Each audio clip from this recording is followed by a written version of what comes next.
From Hollywood, it's time now for...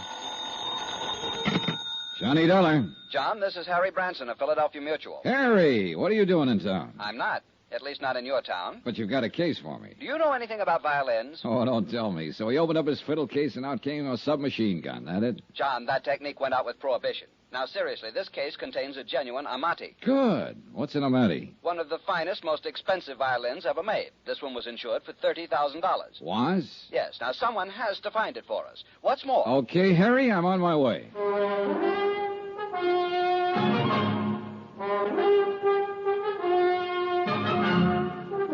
Tonight and every weekday night, Bob Bailey in the transcribed adventures of the man with the action-packed expense account, America's fabulous freelance insurance investigator. Yours truly, Johnny Dollar.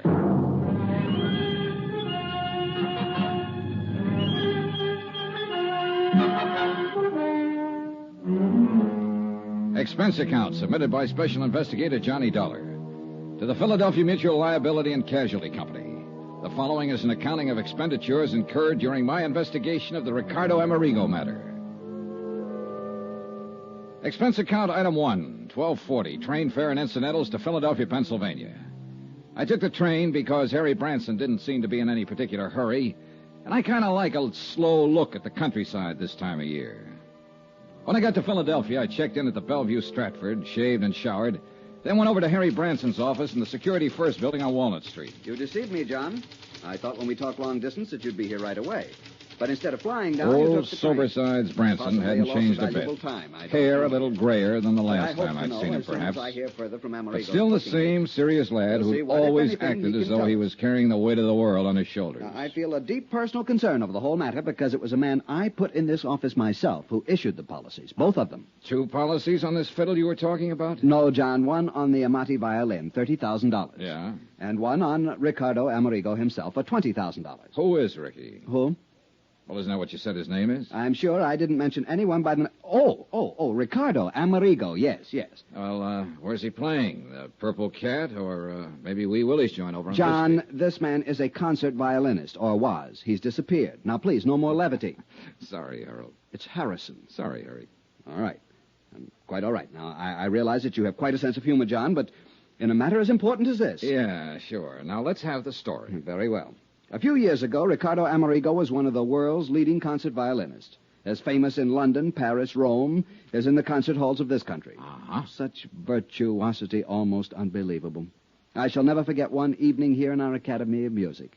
He had just finished a perfectly brilliant Wieniawski. Amazing technical performance. Yeah, well... And for an encore, he played Sarasate Sapateado. Even more brilliant. Harry... But the audience wouldn't let him leave the stage. Ricardo Amerigo... has disappeared. Oh, yes. And you're in a hurry to get on with the case. I'm sorry. Now, thinking of his superlative performance that night carried me away. Yes, he's dead. Disappeared. And the violin? No trace. Dead? You didn't say that before. I know. You see, there's no proof of death. No body. Disappeared. Well, don't let me shock your finer sensibilities, Harry. Murder? We have thought of that, of course. Who's we? The Port Morris police. Port Morris, New Jersey, that is. Oh. Yes, you see, since Amerigo's car went through the bridge rail, crashed right through it, and plunged into the river stream... Trying to tie Harry down to pertinent facts that would help me in my investigation was, futile. At least 3 times during the next half hour, he went off on glowing descriptions of violin recitals he had known. Heifetz, Elman, Chrysler, and so on. But he did come up with 1 or 2 things I wanted. First, Amerigo and his fiddle had been driving down from Philadelphia to some spot on the South Jersey seashore. Crossing an old wooden bridge over a little stream, an inlet from the ocean, the car had smashed through the guardrail and gone to the bottom of the inlet. The car, of course, was found. Amerigo and his violin, no. Second, and just as important, the name of the beneficiary of Amerigo's policies. Item 2 on expense account, $1 even. Taxi to the Harnell building, also on Walnut Street, in the office of Peter Corbin, Amerigo's booking agent. The building was plush, but Corbin's office was about as bare as I'd ever seen. An old beat-up desk, a battered filing cabinet, and a couple of straight chairs. That was it. Come in, Dollar. Come in. Sit down. Corbin was chewing the stub of a cigar that he'd forgotten to relight for at least a couple of days. We made with the usual howdy-do's. Well, your man Branson told you exactly right, Dollar. I'm Ricardo Amerigo's sole and only beneficiary. Well, isn't that a bit unusual for a man's agent to be his heir? Or Was it because you were old personal friends? I'm going to give it to you straight. I brought Amerigo over to this country. Myself, my own sole expense. I actually gave him the build-up. I started his whole entire career. I kept him on top, all at my own expense. Well, didn't you collect a regular agent's commission on his earnings? Oh, sure. Plenty more. Why kid about it? Sure, while he was working. What's that supposed to mean? Bottle. What? Yeah, started hitting the bottle. Bad, not good.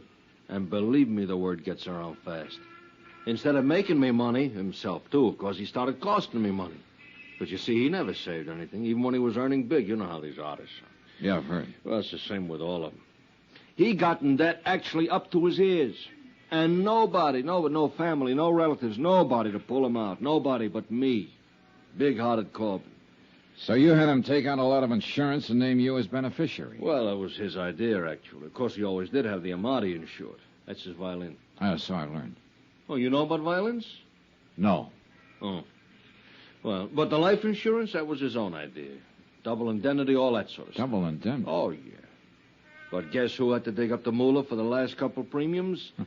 Big-hearted Corbin. You're right. Not a bad investment, though, was it? What? Hey, Couple wait of a thousand minute. in premiums, and you stand to collect plenty. If we can find proof that he's dead, and if we can't Oh, recover I don't the... like that dollar. I don't either, Corbin. It doesn't smell good. Oh, you think me, his own agent, actually rigged something like that for one of my best friends? You think that...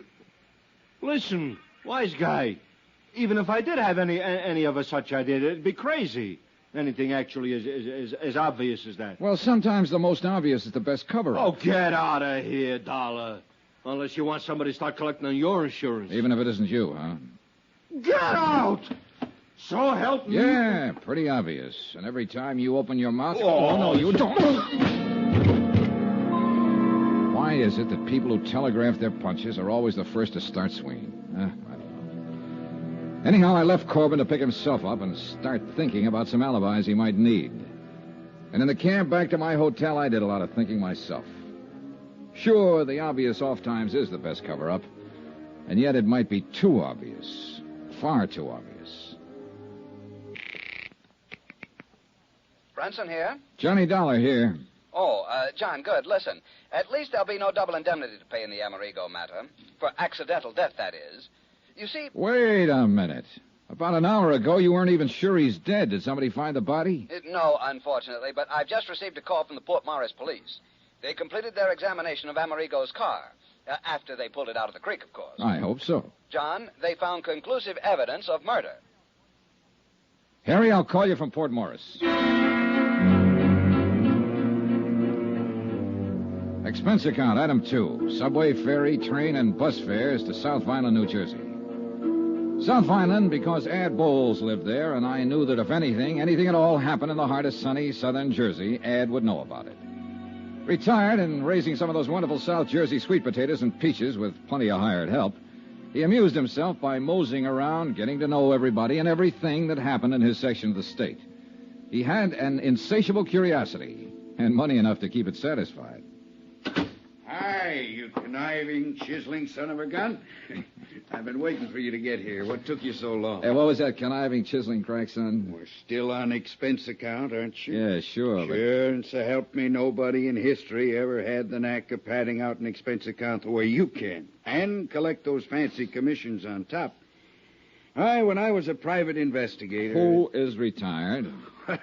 You call this retired? 270 acres of sandy soil from which to try to wrestle the poor living? Oh, no, wait a minute. That Cadillac Eldorado out front, that belongs to one of the hired hands. 983 peach trees. And isn't that a landy field I see out there through the window? A lot of sweet potato land to be cultivated. Well, yes. Hey, why didn't you fly down or let me know and I'd have picked you up? Look, with all the time I have on my hands... I thought you said you were very busy. Yeah. How long you going to stay? So I can figure out where we'll go, what we'll do. Ed, I'm on a case. Well, sure. Ricardo Amerigo and his priceless fiddle. Oh, no. It was easy. When I heard about him going over the bridge, I contacted Barney Peters of the Port Morris PD. From Barney, I learned all about the next of kin. His agent, that is. Pete Corbin. Right. And that boy at Philadelphia Mutual, Harry Branson. And I knew Branson wouldn't call anybody but you in on the case. So here you are. Still a private eye, aren't you, Ed? Gotta have some way of killing time. And I suppose you have the whole case solved. Yep. Well, according to Harry Branson, who heard from the Port Morris police just before I left Philly, it was murder.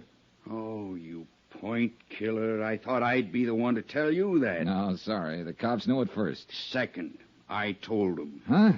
Yeah, I showed them where somebody'd used a hacksaw on the steering arm of Amerigo's car when they dragged it out of the creek. Uh-huh. So that was it. Yep. And who wielded the hacksaw? Well, Pete Corbin. Who else? Why? Who else stood to benefit by Amerigo's sudden trip to the great beyond? No. It's too easy, Ed. What's more, he's the only one who had constant and complete access to Amerigo's car. Why, he not only mothered little Ricky, clothed and fed him and kept him in booze, but he paid his rent, swept out his apartment, serviced his car. No, it's too easy. And Johnny, that car was even kept locked in Pete Corbin's own garage. And Corbin had the only key. Where did you learn that? From Corbin's landlord, by phone, of course. Said he thought Corbin did that so Ricky couldn't go out driving when he was drunk. And me? I think it was the other way around. He'd only let him drive when he was drunk, huh? Instead of a good chance of smashing up what would look like accidental death. So that Corbin would collect the double indemnity. It's open and shut. Any proof, Sherlock? Just get to Corbin, throw it all at him, and break him down. Maybe he'll even find the hacksaw tucked up his sleeve. Too easy. Any bets that it isn't Corbin? Yeah, I'll bet you. You name it. My commission on the case. I'll match it. Oh, and plus your expense account. Look, Ed, I want to see that car and the bridge and the creek, anything else I can find. Sure, I'll fly you down there. Then we can go on over to Atlantic City, hit some of the night spots. Your treat. You know, so we can build up the expense account enough for me to collect plenty.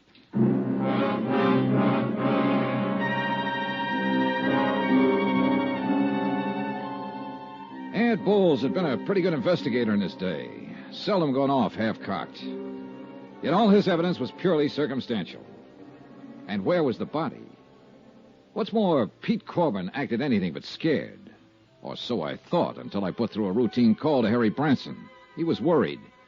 He had a right to be. Pete Corbin had packed a bag, jumped into his car, and disappeared.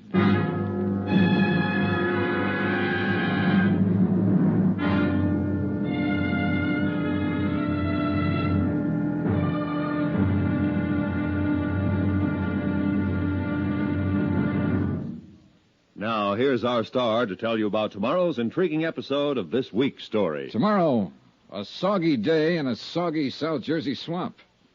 And a discovery almost too good to be true. Join us, won't you? Yours truly, Johnny Dollar.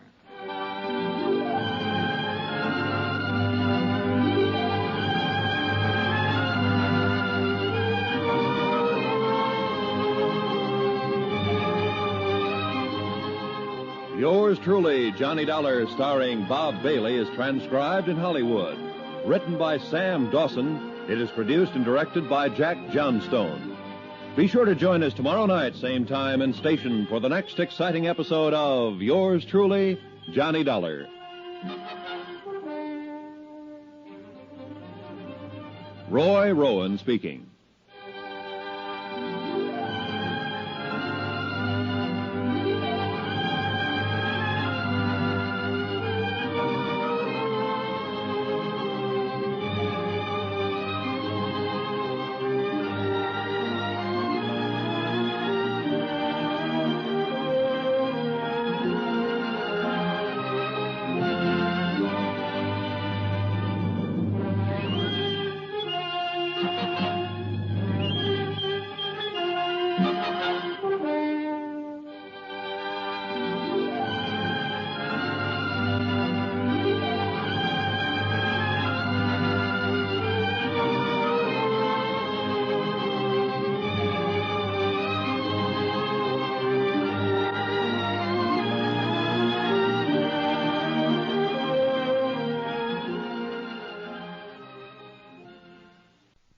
From Hollywood, it's time now for... Johnny Dollar. Sergeant Barney Peters, Port Morris Police. Oh, hi, Sergeant. Thought you and Adam Bowles were coming over here to look at the evidence in the murder of Ricardo Amerigo. We are. Ed's out warming up his plane. That's why I answered his phone. We got a visitor here in Port Morris. Who? The guy Ed thinks did the job. Pete Corbin, Amerigo's booking agent? That's right. In Port Morris? That's right. Well, are you holding him? I can't. No legal reason to, in spite of Ed's suspicions. Well, what's Corbin doing there? I don't know unless Ed's right about him. Huh? And Pete knows you're on his trail. Well, what's that mean? What could mean he's down here gunning for you.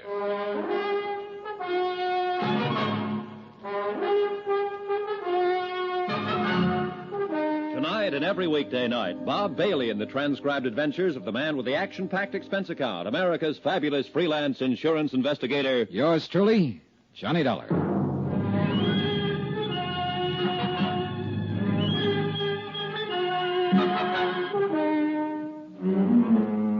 Expense account submitted by Special Investigator Johnny Dollar. Location, Port Morris, New Jersey. Following is an accounting of expenditures incurred during my investigation of the Ricardo Amerigo matter. Item 3, $1 even.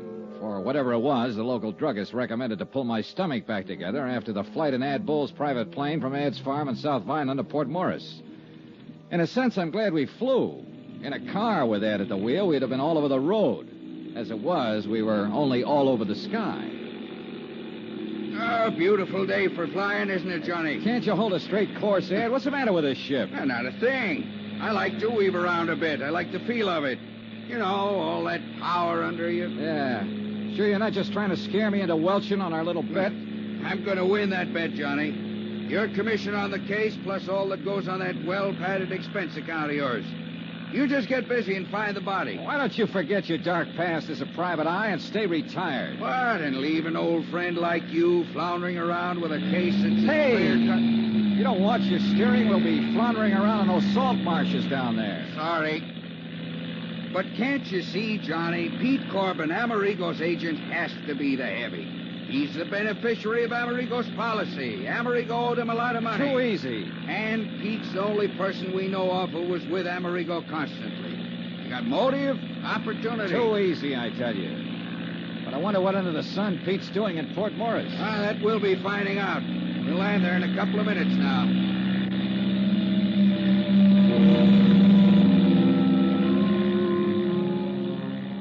The little town of Port Morris was set on the edge of one of the wide salt marshes that border a lot of the South Jersey shore. Just a vast expanse of salt hay indented with little coves and inlets. Soggy, swampy country. Ideal breeding place for the famous Jersey mosquitoes. And I guess for me, the ideal breeding place for trouble. Sergeant Barney Peters met us at the mucky little landing strip just outside town. And we headed out on a narrow, muddy road across the marshes. Yes, sir, Mr. Dollar. If I were you, I'd try to pin down this Corbin. Where is he now? Back in town. Got Alf McCracken keeping an eye on him. Alf's the boy you saw Amerigo crash through the bridge that night, you know. Barney, I still wish you'd cooked up something to hold him. But what, Ed? Sure, Ed. Every bit of evidence you think you've got on Corbin is purely circumstantial. What else have you got to go on, John boy? Oh, we'll see. We'll see. After I have a look at the bridge Amerigo busted through in his car. It's just up ahead a bit. Crosses the Lucky Hoe Creek. I'd also like to know who could have... Well, I'd like to know what could have happened to his body. To that $30,000 Amati violin. You'll see. Just keep in mind that there's a mighty big flow of water in the creek from the tide coming in and going out. Tell me, Sergeant. Johnny, I checked it. Huh? Tide had just turned, was on its way out to the ocean at the time Amerigo's car went over the bridge. Right, Barney? That's correct, Ed. Right now, though, it's probably about as low as it'll... Whoa! What's the matter?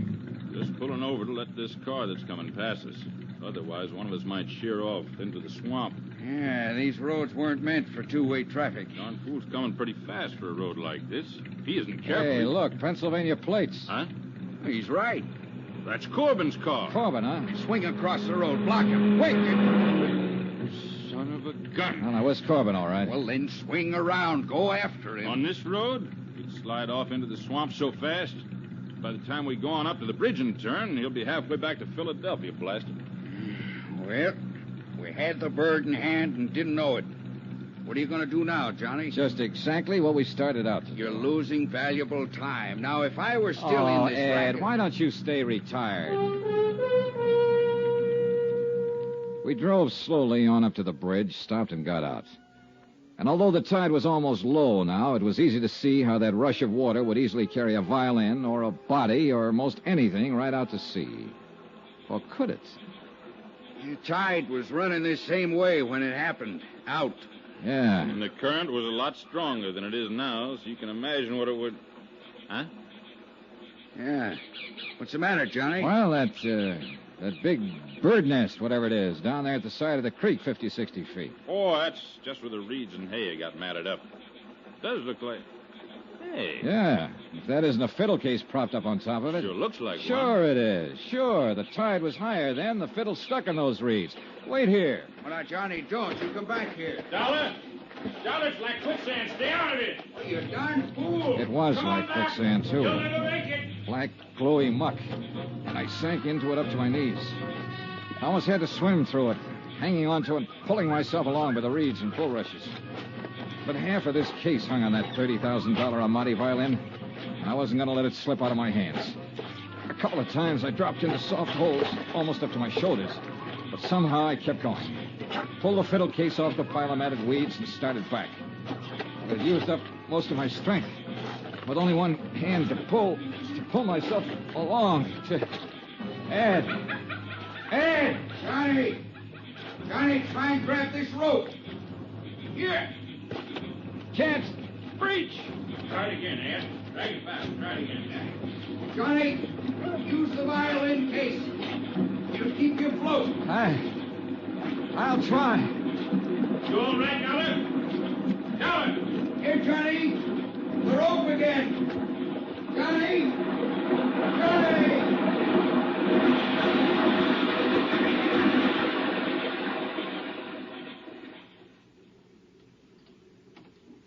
I hadn't passed out. So help me, I hadn't. Not entirely, that is. Or I'd never have been able to grab the line that Ad Bowles threw to me. Needless to say, I took a lot of kidding from Ad and Barney Peters on the drive back to Port Morris, especially since I didn't really know what had happened until I came to in the back seat of the car, clutching the fiddle case. Jerk. If you'd held onto the rope with the death grip you have on that violin case, we'd have got you out of that muck before you swallowed half the salt water in that inlet. Yeah, sure. I'll say this for you, Mr. Dollar. You don't give up easy. The fiddle. The $30,000 Amati. At least I had half of this miserable case in hand in my hands. There'd be no insurance collection on that violin. And then I saw it. What's the matter, Johnny? You passed out again? No, Ed. You should have cleaned me up before you piled me into this car. What? Look. Oh, what is it? Piece of shirt. Ricardo Amerigo's shirt. Is that? Yeah, look. Monogram on the pocket, R.A. And what looks like bloodstains. Hey, you're right. Where'd you get that? I must have picked it up when I picked up the fiddle. Well, at least it proves that Amerigo went down with his car. There's no doubt of it. What I didn't tell him was that the piece of cloth from Ricardo Amerigo's shirt was fastened to the violin case. Deliberately put there. But by whom? By Pete Corbin, Johnny. That's your man. Are you listening? Yeah, I'm listening. Beneficiary, confidant, caretaker of both Ricky Amerigo and his car. Who else could have sawed through the steering bar that made the car run off the bridge? And a guy who was smart enough to have it happen in this godforsaken salt Now, marsh. just a minute, Ed. Okay, Barney. In the heart of sunny southern Jersey, where he expected nobody'd find car or body or even the fiddle until long after the insurance claim was met. Thanks to a tide that'd carry everything out to sea. For indeed, my friend, if your deputy, Alf McCracken, hadn't actually seen Amerigo's car slip through the bridge rail... Oh, wait a minute. Yeah. If Pete Corbin had planned this whole thing, he would have made sure the corpus delicti would be found. Johnny, that's why he had the accident happen where somebody saw it. Yet that somebody, Alf McCracken, didn't see the fiddle float away, didn't see the body float away from the car. Oh, stop it, John, boy. You know as well as I do that this whole thing was engineered by Corbin. All right, tell me, investigator, what was he doing down here today? Lord knows, and I don't care. Probably to plant that piece of shirt. Johnny, I've given you all the help I'm gonna on this case. From now on, you either follow my tip and lose your bet to me, or you don't and give yourself a black eye with insurance company. Johnny. Oh, yeah, Barney. Ed's a good detective. He He'd have to be to retire on that nice farm of his over in South Vineland. He even broke a burglary case for me once here in Port Morris a couple of years ago when I couldn't break myself. Pastime. But you've got guts. I like you for it. Thanks a lot. And to me, the Pete Corbin theory looks, well, too easy. Oh, not you, Barney. That's what I've been trying to preach to that stubborn egghead sitting beside you.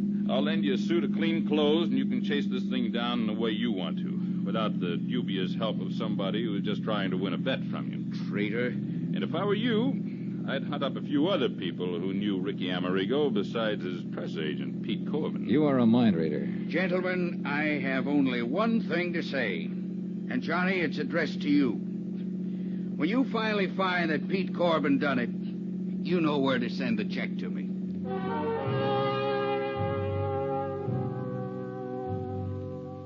At Port Morris, we learned that Alf McCracken had lost track of Corbin when the former dropped in at Osborne's Oyster House for a dozen of the half-shell. Hadn't even seen him take off in his car, much less leave in a hurry after spotting us on the road to Lucky Hole Creek. I took advantage of Barney's offer, borrowed a suit of his clothes, and accepted a ride from him to the crossroads of Woodbine where I could get a bus back to Philadelphia. Sure, half my job was done. I'd recovered the $30,000 Amati violin. But I could still hear the oh-so-pleasant voice of Ad Bowles, ex-investigator, not so retired. You know where to send the check to me, Johnny boy. Expense account item 5, $4.95. Bus fare from Woodbine to Philadelphia. And believe me, it's a long bus ride. As soon as I got to my hotel and changed into my own clothes, I called Harry Branson at the insurance company. Mr. Branson here? This is Mr. Dollar, Mr. Branson. Yes, Mr. John. Yeah, I'm back at my hotel, music lover. And I've just won the $30,000 Amati. What? Yeah, I got the fiddle for you. Well, thank heaven you recovered it. What of Ricardo Amerigo? Later. Do you want the Amati? I'll be right over.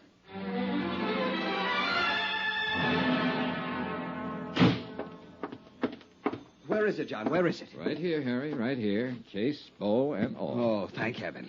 And by some miracle, it's dry as a bone and all in one piece. Voila. Oh, thank heaven. John. John? What's the matter? This? An Amati? Oh, no. Oh, no.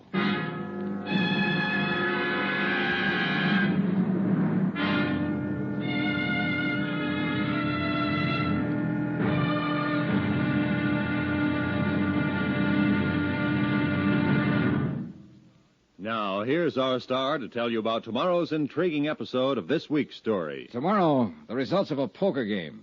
And believe me, there are times when the cards can be really stacked against you. Join us, won't you? Yours truly, Johnny Dollar.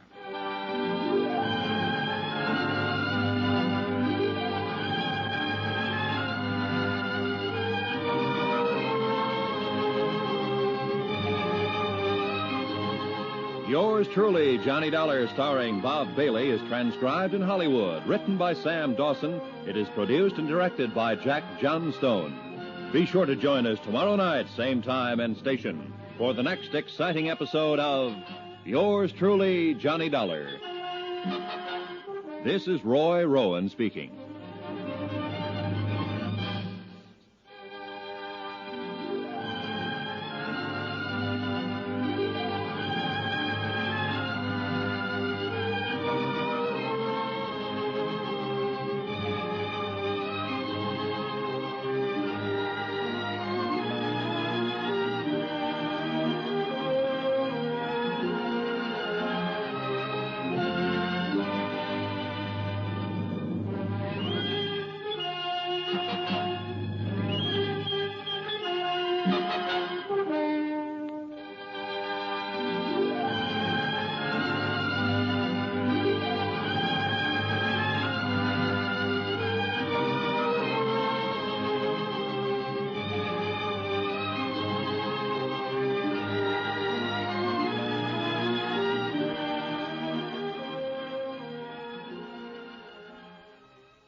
From Hollywood, it's time now for...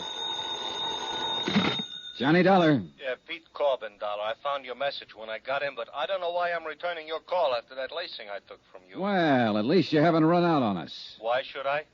How would you like to explain what you were doing in Port Morris, New Jersey yesterday afternoon at the scene of the so-called accidental death of your client, Ricardo Amerigo? Oh, yeah, I thought that was you I saw in that car down there. It sure was. Are you in your office? Yeah, that's right. I thought you wanted Well, stay to know... there. I do want to know. That and a lot of other things.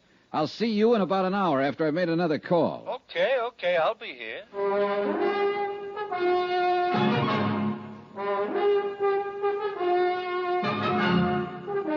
Tonight and every weekday night, Bob Bailey in the transcribed adventures of the man with the action-packed expense account, America's fabulous freelance insurance investigator. Yours truly, Johnny Dollar.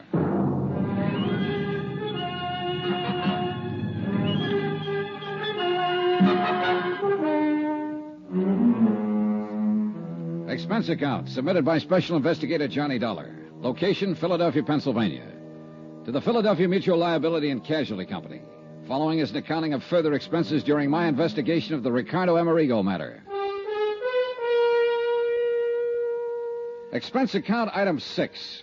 $33.75. Dry cleaning and new shirts, socks, and so on, including one pair of shoes to replace the ones I lost in the South Jersey swamp while rescuing what I thought was a priceless Amati violin in a muddy tidewater inlet called Lucky Hoe Creek. But when I showed it to Harry Branson at Philadelphia Mutual, well, at least he promised to have an expert look it over and pass final judgment.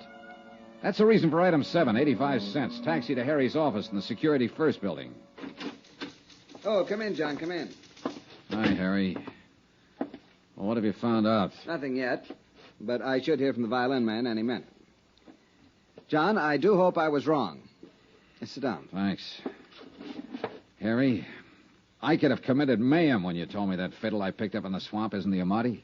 To think you nearly drowned retrieving it. Oh, brother, that's putting it mildly. But I'm sure Foresto will know. Foresto? Forestos Nigliario, however he pronounces it, the violin man. He really an expert? Well, he's the one who okayed the $30,000 policy on Amerigo's violin.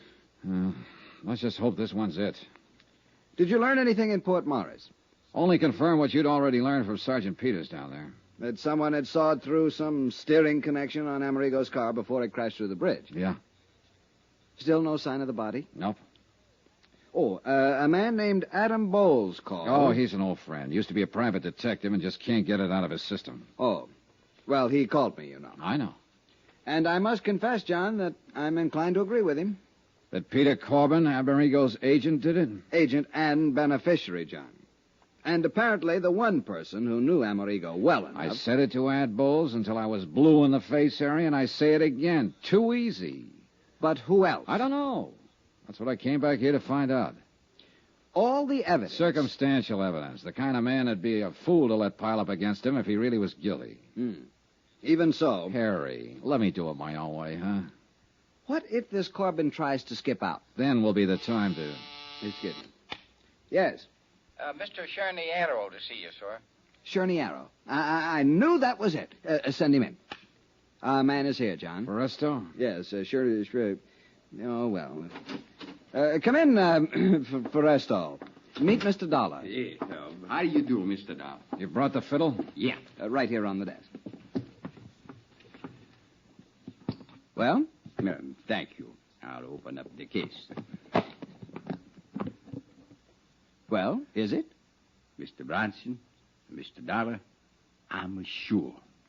Well? Well, Mr. Cherniero? Cherniero. Look, you've only got to look now that I've cleaned away some of the mud and the salt from the swamp where it was found. We're lucky it did not do any real damage to change the appearance.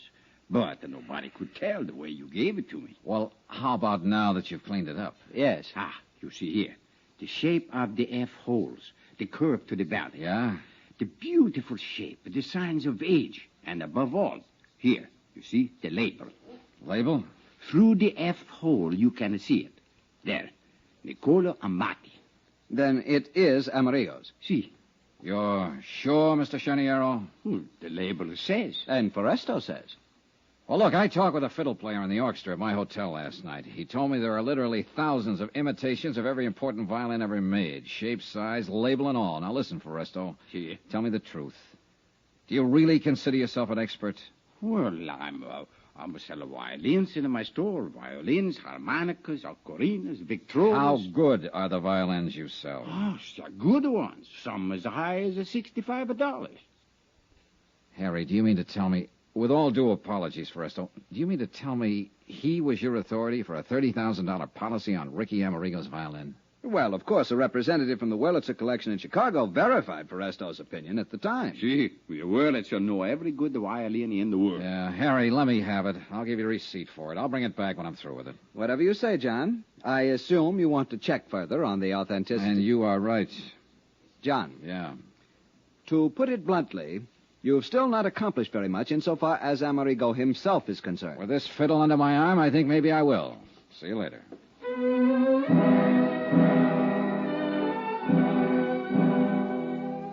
Maybe Harry'd been right in the very beginning. Maybe I should have known a little more about music, or more specifically, violins. Or maybe I should have left this aspect of the case to someone else and concentrated on the disappearance death of Ricardo Amerigo. Maybe well... Expense account item 8, 80 cents. Taxi to booking agent Peter Corbin's office. All right, Dollar, let's not waste either your time or either mine. You want to know what I was doing... That's right, Corbin. The Amati. I found it right where you planted it, in that swamp near Port Morris. You actually found it. What do you mean where I planted it? What else were you doing down there in the South Jersey swamps? Is that where you found it? Well, you ought to know. But frankly, Corbin, I think you overplayed it a bit when you tucked part of one of Amerigo's monogram shirts there with it. I don't know what you're talking about. Actually, I mean it. Then what were you doing down there? And, brother, you better make it good. The same thing you were. Trying to find out what happened to Ricky Amerigo. I tell you, Dollar, I was his best friend. It's a true fact. If his fiddle was down there, too, I didn't see it. I wish I could believe you. For the way it looks from here, you were willing to have the Amati violin found lying out there in that salt marsh because you couldn't get rid of it without exposing yourself. It didn't put any money in your pocket the way you figure Amerigo's death will. The way it looks from here, Dollar, that's where you're wrong. Yeah? Yeah, actually wrong. If Amerigo's dead, I collect on his insurance as his beneficiary. That's what the policy says, but believe me... All right. But you think I wouldn't collect on the Amati fiddle, whether it was found or if it wasn't found. That's where you're wrong. What are you talking about? Because I'm also a beneficiary to his will. How do you know? Because I'm not only the sole and only heir in his will, I'm also the executive of his estate, too. Oh. Yeah. So if I was the heavy... what would I take a chance leaving a $30,000 fiddle laying around in some swamp? Cover up? $30,000 worth? All right, what did you do with a hacksaw? You mean somebody sawed up the fiddle? Oh, no, let me see. No, easy, will you? Somebody sawed partway through a steering arm on Amerigo's car to make it crash. Murder? That's a pretty fair question. Oh, no, Dollar, no. Oh, no, who would murder a nice, sweet guy like Ricky? Maybe he was a drunk, maybe he hit the skids, but he had no enemies. He couldn't have. Okay. Maybe he was just a drunken bum, worthless. He threw away a concert career, but he was a gentleman. An actual gentleman. And he was a sweet guy. Nobody could have murdered him. Oh, no, Dollar, not Ricky. Pete, would you? Who was it? Tell me, huh? Who was the lousy punk? I'll kill him. Okay, Pete, I believe you. I don't care whether you believe me or not. Will you tell me who done it? Pete. Pete, will you listen to me? I'm listening. Now, look here. Look here and tell me. Is this Ricky's Amati violin? Yeah, that's it. Ah, poor Ricky. Poor drunk. You're sure? I'm sure. All right, Pete, I'm going to give it to you straight. All I ask is you now, tell listen to me, will who... you? We don't know who killed Ricky Amerigo. We haven't even found his body. The Port Morris police are still trying, of course, but it could have been carried by the tide through that inlet, the Lucky Hope Creek, right on out to the sea. Or, of course, it may appear somewhere along the creek. It'll take weeks to search that swamp thoroughly. Anyhow... if they do find him, I want to see he gets a decent burial. Will you promise me? Okay, I'll try, but listen, will you? Because of the sawed-through steering arm, his death was made to look accidental. Double indemnity. And you're the beneficiary. He not only wasn't making you any money because his drinking kept him off the concert stage, but he owed you money, plenty. Now, that's a motive. As for opportunity, who else had as much as you? Nobody. But I love the poor guy. I try to keep him alive, to get him back on his own. You told me, and I believe you. But the fact remains that the insurance company, the police, even a pretty smart private detective I know, all figure you for number one suspect. And they hope to accumulate enough evidence to move in on you. And you're with them, huh? No. What? Yesterday right here you told me... Sure, I know I did. But I've had time to think it out. Now, pinning it on you is just too easy. Much too easy. I'll say it to your face, Pete. You're no mental giant. But only an utter fool would let circumstantial evidence like that pile up against him and then commit a murder like that. I may be wrong. Lord help you if I am and find out. But I think you're clean. I swear I am. And I'm going to play it that way unless I find solid reason to change my mind. Because, Pete... Yeah, Johnny? You're the one person who can help me in this case. I'll do anything. Actually, anything. Just ask me. All right. Now, first tell me where you were last Friday evening when Amerigo's car made that dive off that bridge. Alibi? That's right, brother, and you can be sure I'll check it. At Willie's. All right, who's Willie? Willie Elliott. He's a saxophone player, one of my clients. He was a friend of Ricky's, too. Well, where can I find him? What's his address? I'll write it down for you. We had a four-handed poker game. Who else in the game? Jerry Goldsmith, 120. He know Ricardo, too? Oh, yeah. Composer, conductor, violin player. Fiddle player, huh? Who was the fourth? Eric Snowden. Who's he? He's a fiddle maker. He lives at his shop. I'll write that down. Fiddle maker, did you say? Yeah. Here you are. Yeah, he was the sole and only man Ricky would ever let touch his amati for repairs and fixing up, you understand? Who else were good friends of Ricardo's? While he was making it, plenty. Lately, nobody. You sure? Oh, nobody, Johnny, I know. Of course, he hung around a lot of bars. He was a regular. Give me a list. Well, let's see. There's a little place over on Pine Street called the Yellow Lamp. Expense account item 9, $370. A quick sandwich for Pete Corbin and myself and a flock of phone calls to Pete's poker pals. Just to make sure they were in and available when I could get around to see them. I had to phony up an excuse for seeing each of them. A friend of Pete's, just in from out of town, suggested I give you a call, that sort of thing. And apparently it didn't arouse any suspicion. At least it was a start. And for the first time, call it a hunch or whatever you like, I felt I was going to get somewhere in this case. As it turns out, I was. Believe me.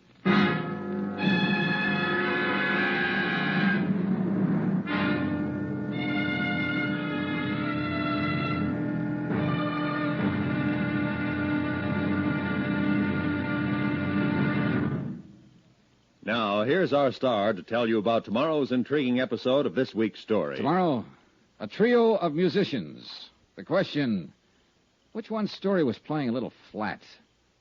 Join us, won't you? Yours truly, Johnny Dollar.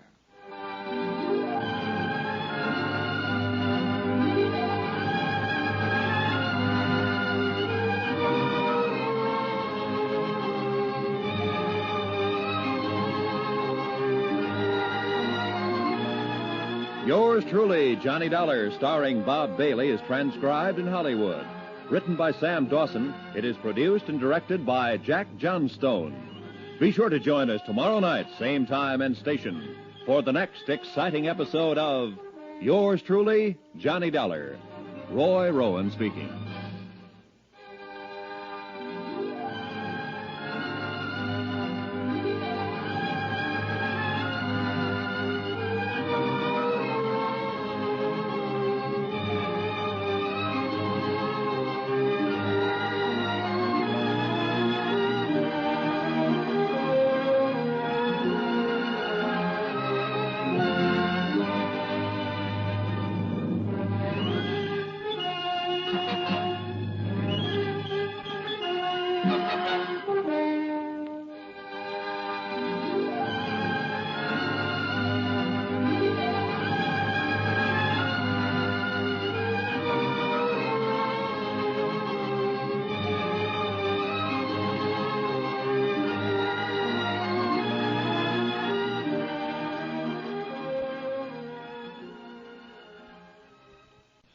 From Hollywood, it's time now for...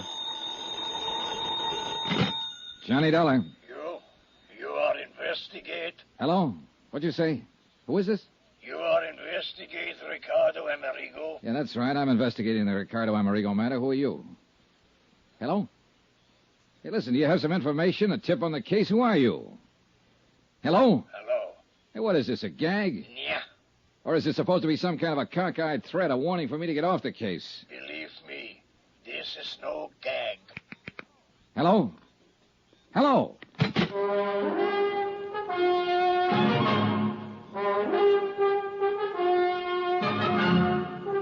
Tonight and every weekday night, Bob Bailey in the transcribed adventures of the man with the action-packed expense account, America's fabulous freelance insurance investigator. Yours truly, Johnny Dollar.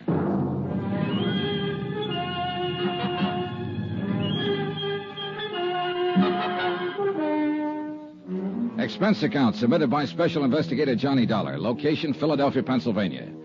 To the Philadelphia Mutual Liability and Casualty Company. Following is an accounting of further expenses incurred during my investigation of the Ricardo Amerigo matter. Expense account item 10, $21 even, for drinks, for me alone.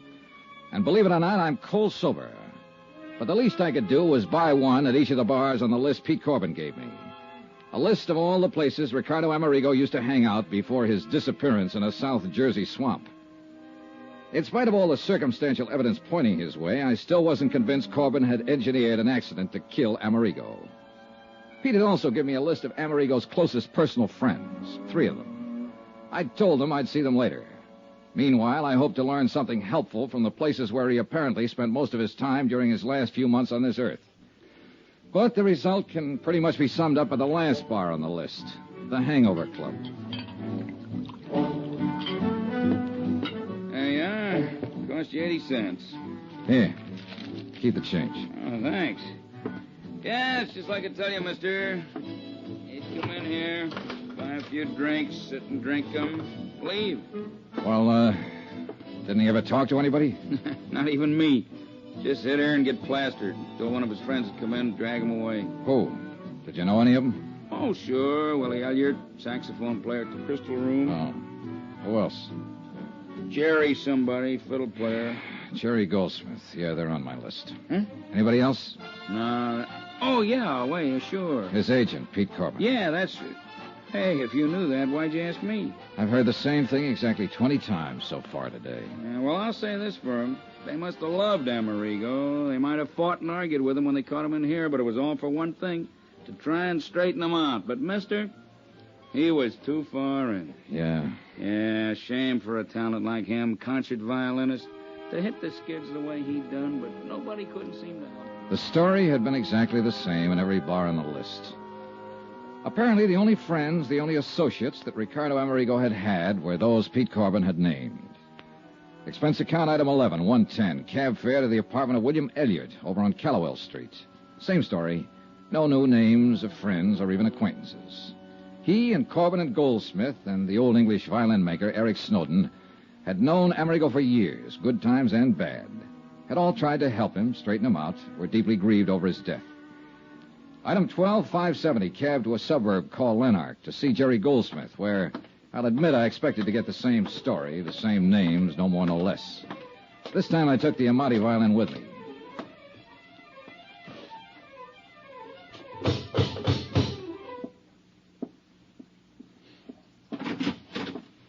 Hi. Who are you? I'm Johnny Dollar. Oh, yes, you called. Come in.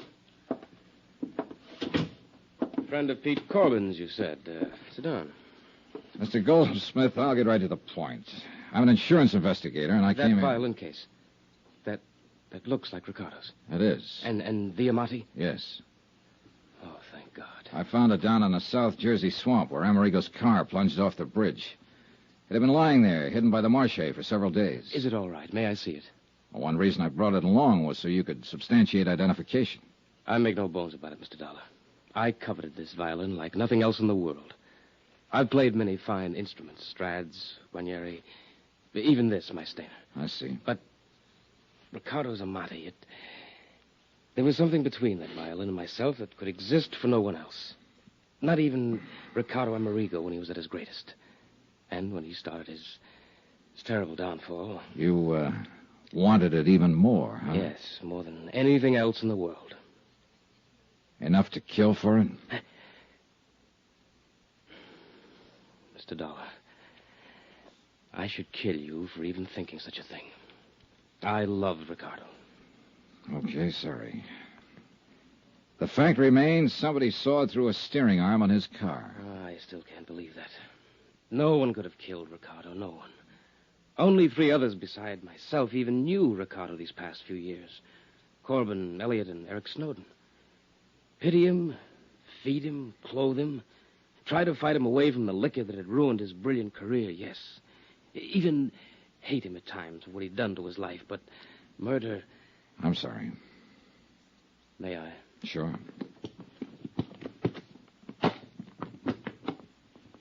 It, is the Amati. Yes, I know it as well as I know my own. May I play it? Sure.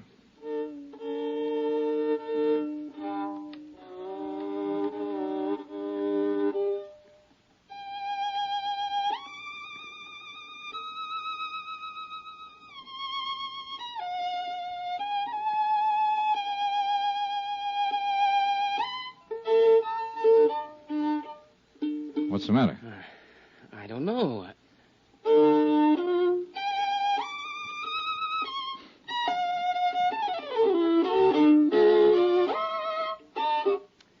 Mr. Dollar, it isn't here. The tone, the brilliance, the response, it isn't here. Something's wrong. You're sure this is the Amati? Oh, of course I'm sure, but something's wrong. Something's happened to it. It isn't the same. Well, you think the dampness of the swamp might have done... No, you can see. It's all right, but it isn't. Well, I don't know anything about violins. There are no cracks, no marks, no damage. Even the sound post. But you're sure it's Ricardo Amerigo's Amati? Yes, I told you so. I couldn't possibly be mistaken. But something is... Mr. Dollar... Well? I don't know. You know something? I don't either. I'm afraid I left Jerry Goldsmith rather abruptly and in a rather distressed condition. But I had plans, and the sooner I could carry them out, the better. Item 13 on expense account, $420 taxi fare back into town to the shop of Eric Snowden, violin maker. The only man who'd been allowed to touch Ricardo Amerigo's Amati, except, of course, for the music store owner who'd cleaned it up after I found it in the swamp. Yeah, it was possible he had done something to it that would destroy its tone. But for some reason or other, call it a hunch if you like, I hope not. Snowden's shop was located on a colorful little side street. Really not much more than an alley called Eisminger Street. Right in the middle of one of the busiest sections of the city, surrounded by skyscrapers, office stores, and all the traffic that goes with them. This one little alley. Except for Snowden's place, the tiny buildings packed side by side are all residences, left over from years gone by when this was a residential section, and still unspoiled by the bustling activity around them. Thank you, Mr. Romandi. And I'll be sure to hear you at the Academy of Music Saturday night. Sir! Mr. Snowden? Yes, I'm Eric Snowden, but that violin case... I'm Johnny Dollar. I phoned you. Oh, please come in. Mr. Dollar. That's right. It's Ricardo Amerigo's. It's been found. Please let me... Mr. Snowden, I'm an insurance investigator.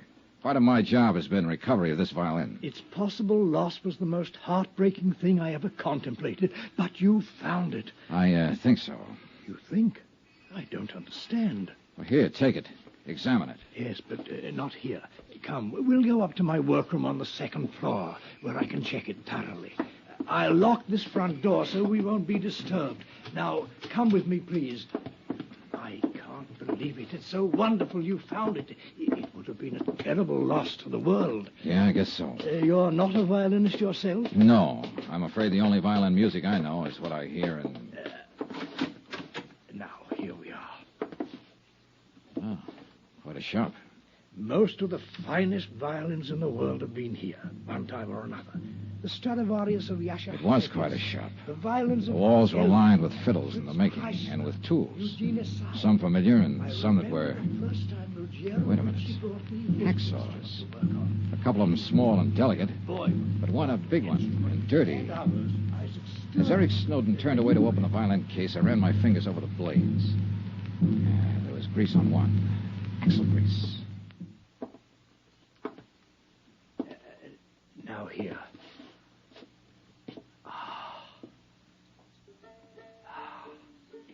Well, Mr. Snowden? Yes, Mr. Dollar. This is Ricardo Amerigo's violin. You're certain of that? Eh? Do you think that I, of all people, wouldn't know? Mr. Dollar, aside from Ricardo himself, I am the only person who has touched this magnificent instrument for years now. I must confess, I resent your least question of my judgment. All right, I'll be honest with you. I don't pretend to know much about violins, so I had somebody play it a while ago. Sacrilege. All right, be that as it may. It didn't sound to him or even to me like a $30,000 violin. And whom did you permit to lay hands on this priceless instrument? A friend. Should be horsewhipped. Only an artist, a great artist, should be permitted to handle a thing like this. But I suppose you understand that, Mr. Dollar. I don't suppose you... Well, go on. Mr. Dollar, someone has tampered with this. Oh? Of course it doesn't sound right. Did this friend of yours presume to be a violin maker, too? What do you mean? The sound post, the placement of the bridge. Of course it doesn't sound right. Now, why does somebody have to... Do you want to answer that? No, let them wait. This is more important. No wonder you or your friend or anyone else questioned the validity of this instrument. Hey, whoever that is down there, he really wants you. Look here, a simple adjustment here and here. Oh, bother. Go ahead, I'll wait. All right, I shall be right back. It was a quick suspicion when I spotted the hacksaw on the wall, and I couldn't forget the warning over the phone. While Snowden waited on his customer, I poked around the shop some more, looking for goodness knows what. And I found exactly nothing. No doubt Snowden was telling the truth. Until I started to sit down to wait for him, and as I pulled over a stool, I knocked open the door of a cabinet next to his workbench. I started to close it again, and then I saw it. Hanging there on the hook was a violin. I grabbed it out of the cabinet and held it under the light beside the one in Amerigo's case. I held them up together. It was unbelievable. The shape, the color, the markings, nicks on the little pegs you tune them up with, a spot of stain on the scroll, even a tiny, almost indiscernible scratch on the back, an old pencil mark on the inside near the label. It was impossible, but it was true. These two violins were absolutely identical.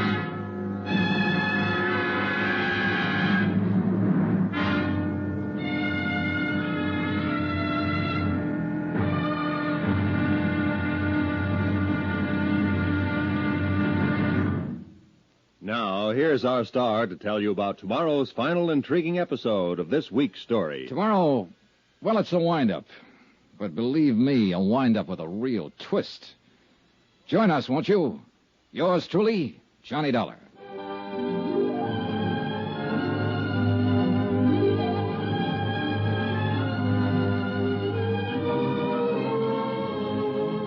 Yours truly, Johnny Dollar, starring Bob Bailey, is transcribed in Hollywood. Written by Sam Dawson, it is produced and directed by Jack Johnstone. Be sure to join us tomorrow night, same time and station, for the next exciting episode of Yours truly, Johnny Dollar.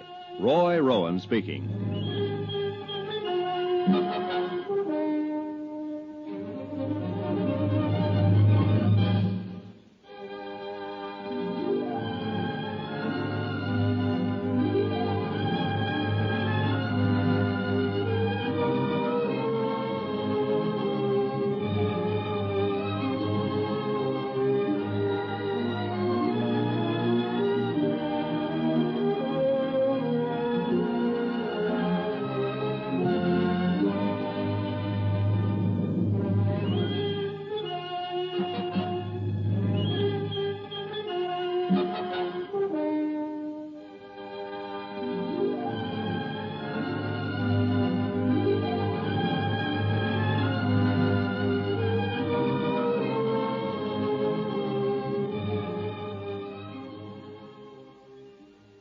From Hollywood, it's time now for... Johnny Dollar. John, this is... Don't tell me. Harry Branson at Philadelphia Mutual. Yes, it is. Listen, John, I know you found his Amati violin. Are you sure? But Ricardo Amerigo himself, nothing. And after all, there's not only the $20,000 policy on him, but... What do you mean, am I sure? Are you sure it was Amerigo's Amati violin I found? Why, of course... What do you mean? What if it wasn't? What if it was just an imitation? John, stop it. That's What do you mean? That $30,000 well-insured fiddle I picked up in the South Jersey swamps may be a phony. Oh, no. For heaven's sakes, come over here to the office and tell me... Oh, take it easy, Harold, boy, until I've had time to find out a few things. John? See ya.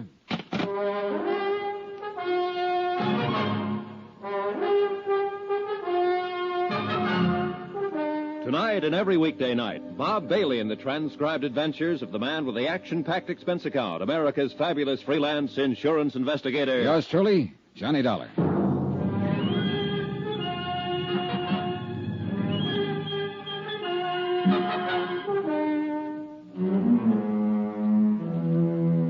Expense account submitted by Special Investigator Johnny Dollar, location Philadelphia, Pennsylvania, to the Philadelphia Mutual Liability and Casualty Company. Following is a final accounting of expenditures incurred during my investigation of the Ricardo Amerigo matter. When Ricardo Amerigo's car was hauled out of a swamp somewhere near Port Morris, New Jersey, there was no sign of his body. Only a sawed-through steering arm on the car that indicated somebody had done him dirt. However, I did find the fiddle, the $30,000 Amati that had helped him become one of the world's top concert violinists. Anyhow, with a fiddle under my arm, I ended up at the shop of violin maker Eric Snowden for final confirmation that it was the genuine Amati that I'd found. This Eric confirmed.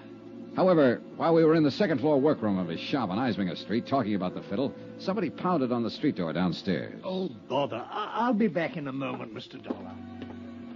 And that's when I accidentally, and so help me it was accidental, I knocked open the door of a cabinet and discovered another violin, identical in every respect with the one I'd found in the swamp at the scene of Amerigo's accidental death. Okay, so I did exactly what you would have done. I put the one in the cabinet into Amerigo's case and the one from the case into the cabinet. One of them was the genuine Amati. But which one? I'm sorry, Mr. Dollar, but he was so insistent. I thought he was one of my, shall we say, better clients. As it turned out, it was just a youngster who wanted to see one of the new G-strings. A youngster? Oh, I see you're joking. But now, let me take this magnificent instrument, readjust the sound post and bridge so that... No, wait, Mr. Snowden. Eh? It's later than I thought. There are some things I must do immediately. Suppose I come back here later. Very well. Meantime, I shall make the adjustments on the Amati to restore its No, tone. I've got to take it with me. But I don't understand. There are a few things in this case I don't understand right this minute, but I hope to before very long. Mr. Dollar, you talk in riddles. Why don't you leave the violin? No, and let thanks. me- I'll see you later. But please be careful with it. If anything should happen to that priceless... Don't worry. Nothing will happen to it. I found that I'd almost spoken too soon, for I pounded down the stairs, across the floor of the store, and out of the door without the caution the book says one should exercise when leaving a suspect in a case. I'd no sooner got out on the street... It was a flower pot big enough to have killed a horse in its fall from the upper story window ledge. Oh, no. Good heavens, wait, Mr. Dollar. That was an accident. But I didn't wait. Expense account item 14, 10 cents. Phone call to Harry Branson at the insurance company to have the police put a man on Eric Snowden's shop immediately to make sure he wouldn't try to skip. Item 15, $7.50 for a cab to the house of fiddle-playing Jerry Goldsmith out in Lanark. Mr. Dollar. Hello, Goldsmith. I didn't expect it. But you left in rather a hurry earlier. Sorry, I had to keep a date. Hey, look, Jerry, when I was here before... You still have the violin? Yes, when I was here earlier and you played it, you didn't seem to think it was really Ricardo Amerigo's Amati. No, I didn't say that.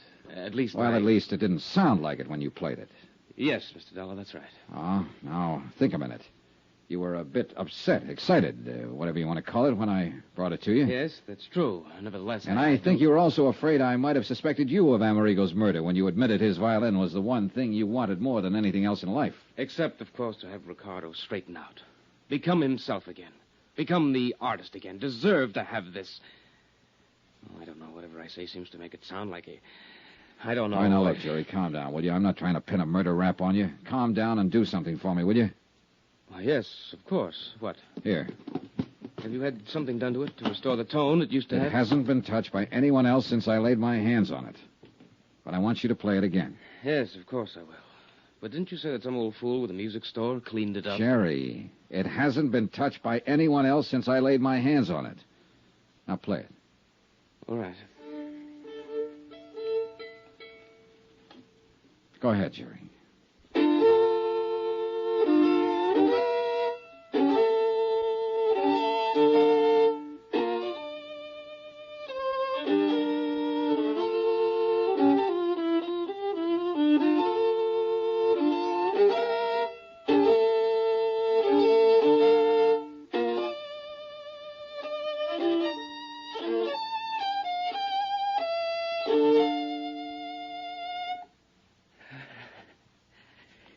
the Amati, isn't it? Yes. Yes, it's the Amati. A beautiful, wonderful...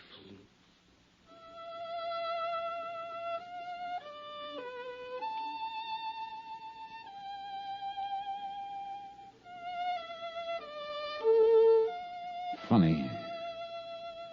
I never realized what a violin could.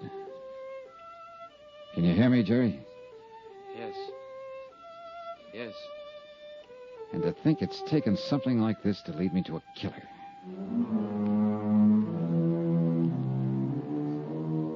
Expense account item 16, 420. Cab to Philadelphia Mutual, the office of Harry Branson. But if you're right, John, you mustn't go out there alone. Don't you understand if he's the man who planned the murder of Ricardo Amerigo, he wouldn't stop... Yes, I had the police put a man out there to cover his shop. But, John, I still think it's... Expense account item 17, $1.60. The buck was a tip for going through a couple of red lights. Back to the shop of the violin maker, Eric Snowden. Mr. Dollar. Hi, Mr. Snowden. I'm afraid I left you rather abruptly a while ago. You mentioned it, Mr. Dollar. It's you. That near accident when you left that flower pot. I don't know how it possibly could have shifted on the window ledge up there. On the third floor window ledge of this little combination store, workshop, and home of yours. That much I did notice while I was ducking it.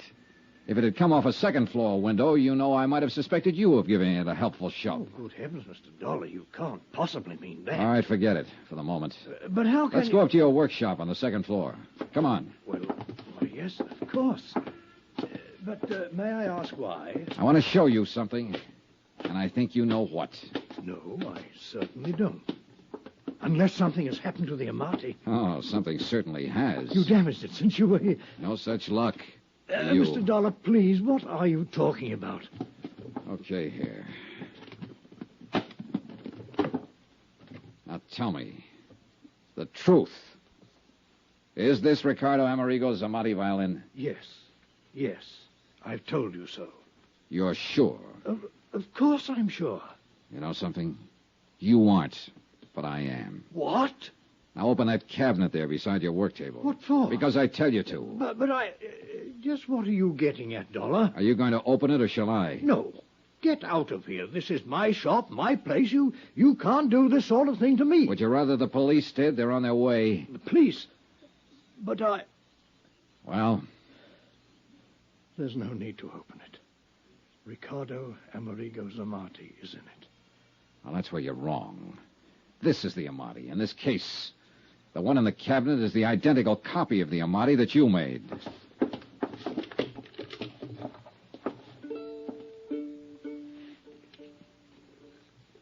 Yes, Mr. Dollar. Why, Snowden? Because the loss of this priceless instrument would have been unthinkable. $30,000 insurance on it. Oh, money doesn't buy a violin like this. It must be played by an artist, by many artists, like the artist Ricardo was. So when Ricardo disappeared... Or was murdered? When Ricardo disappeared, I had to make sure that the Amati would still... I didn't murder him. Isn't this the hacksaw that cut the steering rod on his car? Well, Snowden, isn't it? Yes. No, I mean... mean... And because of it and your crazy plan to keep the real Amati, you and you alone are going to take the rap for Amerigo's murder. No, please. Ricky. No use, Eric. That's right, Mr. Dollar. I'm Ricardo Amerigo. You're what? The dirty, drunken has-been that started all this. Sawed through the steering rod on my car, wrecked it in the swamp, left some of my clothing there. That phony fiddle was my idea. Not to collect the insurance on it, not that alone. But to make sure it could come back again. Be played again by somebody that deserved to play it. The way perhaps one time I deserved to play it. But, Ricardo... A man disappears, murder, or whatever. There's a fuss about it for a while, and it's over. But this, no, this must live. This violin, it will now. The world will be the better for it. But you, and this apparent murder... The insurance was my last hope of paying back Pete Corbin, my agent, and the others who tried so hard to straighten me out. Pay back some of the money and the heartbreak they spent on me. Or let your insurance company pay them back. Because I never could. I couldn't even leave my hiding place here in Eric's house. Because I knew that sooner or later he'd pity me enough to give me more of the drink that's been all I've been living for. Eric, God bless him, Eric knew, of course, but only he. Be kind to him, if you can. Ricky. That's all, Mr. Dollar. Oh, unless... Will you buy me a drink before you call in the police?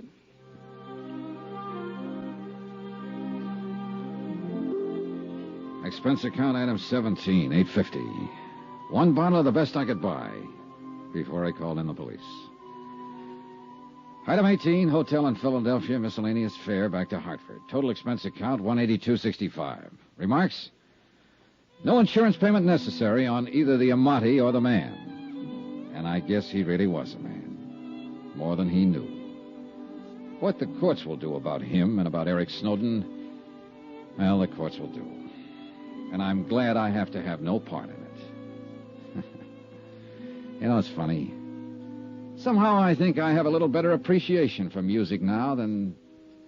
Oh, well. Yours truly, Johnny Dollar.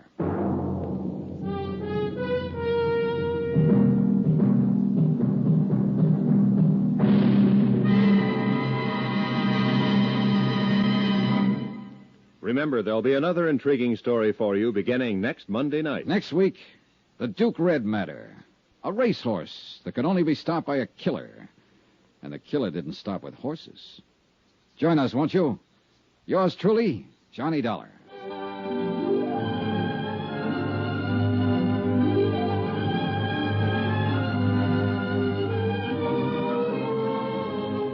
Yours truly, Johnny Dollar, starring Bob Bailey, is transcribed in Hollywood. It is produced and directed by Jack Johnstone, who also wrote this week's story. Heard in the cast were Harry Bartell, Lawrence Dobkin, Victor Perrin, Barney Phillips, Forrest Lewis, Eric Snowden, Herb Vigran, and James McCallion. Musical supervisor and violinist, Amerigo Marino. Be sure to join us on Monday night, same time and station, for another exciting story of Yours truly, Johnny Dollar. This is Roy Rowan speaking.